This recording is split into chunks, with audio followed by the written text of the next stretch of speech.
Hello listeners, welcome back to the podcast of the InnCoCells Consortium. This is the last regular edition of the podcast. It's coming to you from Catania in Sicily, where we are enjoying the final InnCoCells project meeting. And today I am joined by Dr. Katleen from Ghent University in Belgium. Very nice to have you here. Welcome to the podcast. What I'd like to start with is maybe you could introduce yourself to our listeners, tell them where you work and a little bit about what the university does. So I'm a professor at Ghent University. Ghent University is one of the oldest universities. It's having a very broad range of education programs. We have more than 50,000 students, and we have 11 faculties. And I belong to the Faculty of Bioscience Engineering, which is an education program engineers, but in biological sciences. So going from climate, nature, biology, cell gene, biotechnology, and also food, because my department is the Department of Food Technology, Safety and Health. So we make sure with the group of professors that we can do research and education along the whole food chain, from produced product till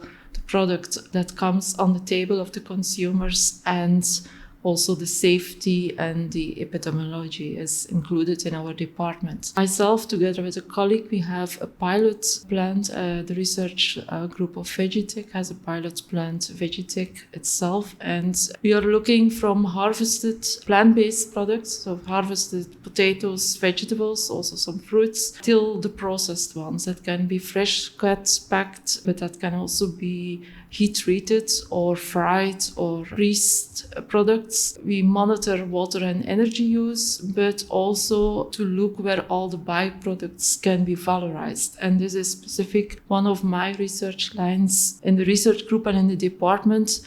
How can we valorize agro-food byproducts, or how can we produce microbially very interesting compounds that has a more natural background to be used in a food product? Obviously, the InnCoCells project is not specifically to do with food, it's to do with cosmetics, but it sounds like a very clear link between your expertise and what's happening in the InnCoCells project. Indeed, for the agro-food byproduct valorization, if I look for an application, I look towards food products more, because that is the background. But we have many other applications that we are studying together with colleagues that can be cosmetics, but we also have some running projects on that. But that can also be for agriculture, for a biopesticide or a biostimulant, or for another application. So the main focus is on processing and extraction technologies, and this is the clear link also with InnCoCells, stabilization of biocompounds. Excellent. I'll give our listeners a bit of background. So the University of Ghent is our most recent additional partner to the consortium, because we had one partner had to drop out because the company was taken over. So in a sense, you kind of rescued this part of the project and taken over the role that was originally fulfilled by another partner. Can you tell us, how did you end up working in this field? Were you always interested in food science when you were younger, or did an opportunity arise? I was dreaming as a child to be a researcher, but of course, your dreams not always come true, but in this case, it was the case. And then, I studied bioscience engineering, and I always call it as a study for who is interested in a lot of things but cannot decide, because we have a very broad program. And then, by hazard, I had the opportunity to be a research assistant and do my PhD. And at that time, it was on meat and animal products, but also the link with the antioxidants. And then at a certain moment, I get the opportunity to be a candidate for a professorship. And the antioxidants, the phenolic compounds, stayed as one particular interest in my case, and it has a lot of applications in a broad field. You take that expertise and you can apply it in all sorts of different directions. Actually, similar background here. I've always dreamed of being a researcher as well, right from a very young age, and finally my dream came true.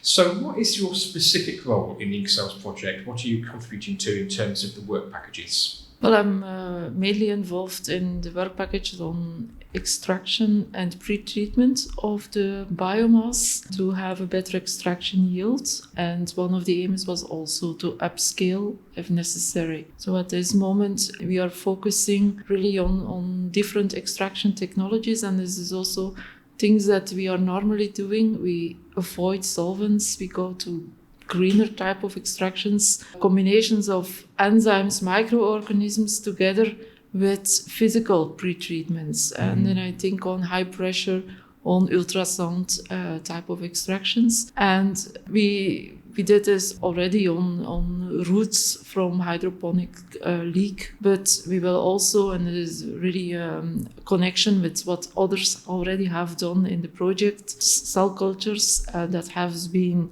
solvent extracted to remove the bioactives. You still have a high amount of valuable compounds in this spent residue. And this spent residue we will now also further extract and to see if we have more compounds that we can release more or others, because this is also a possibility. So it's like a cascade. You extract it with one method and you gain one set of valuable compounds, and then you maybe extract the residue in another way and you hopefully get another set of valuable compounds, and so on until you've really got everything you can out of the biomass.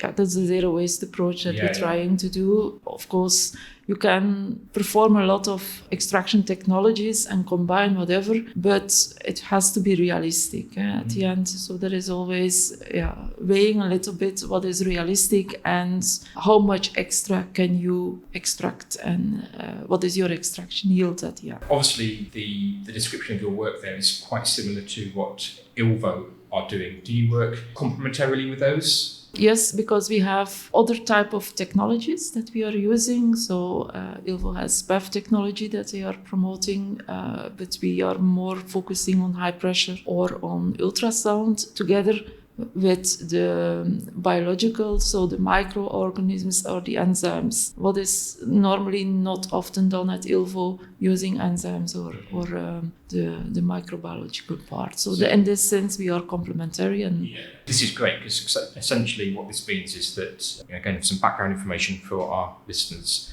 We have lots of different plant species and different ways of cultivating them: cells, hairy roots, the aeroponic system, growing plants in fields, and also waste biomass from the food industry. And then we have different ways of processing the biomass, and each way of processing it yields an extract with some, hopefully, bioactive properties. I guess what you're saying really is you're now expanding our panel of methods of extraction, so we can get even more different types of extracts from the panel of sets of biomass we have, which gives us more chance of getting something useful at the end. It's very good. So I mean, this working collaboratively in the project and working complementarily, if you like, with ILVO.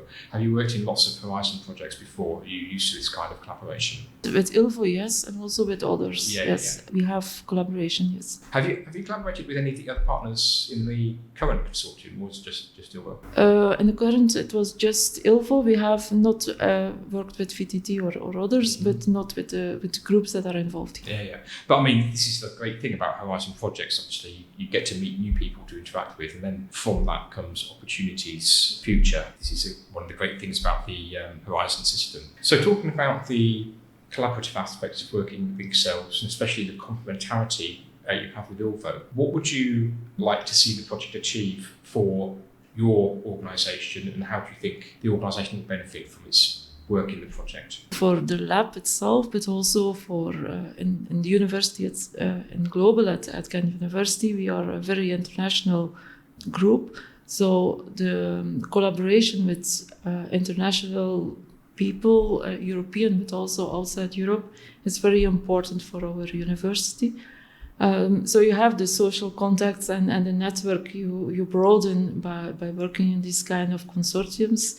And of course, you also receive a lot of extra knowledge and extra technologies that you can collect, gather, but you never would start in your own lab. And in this way, you also enrich your lab with new knowledge. And I think this is very important. Yes, I totally agree with that. I mean, again, my personal experience being in such consortia is that you meet lots of different people with lots of different technologies, levels of expertise in different topics, and perhaps even more importantly, new ideas about how to take work forward. So every project like this will lead to hopefully a few spin-offs going in different directions.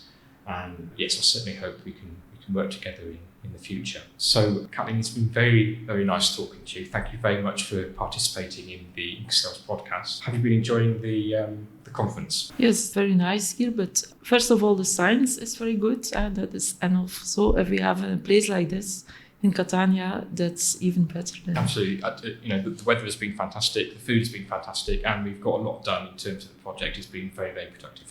Great, Katleen. Thank you very much for coming. Thank you very much for tuning in, listeners. We'll see you on the next podcast. See you next time, and goodbye.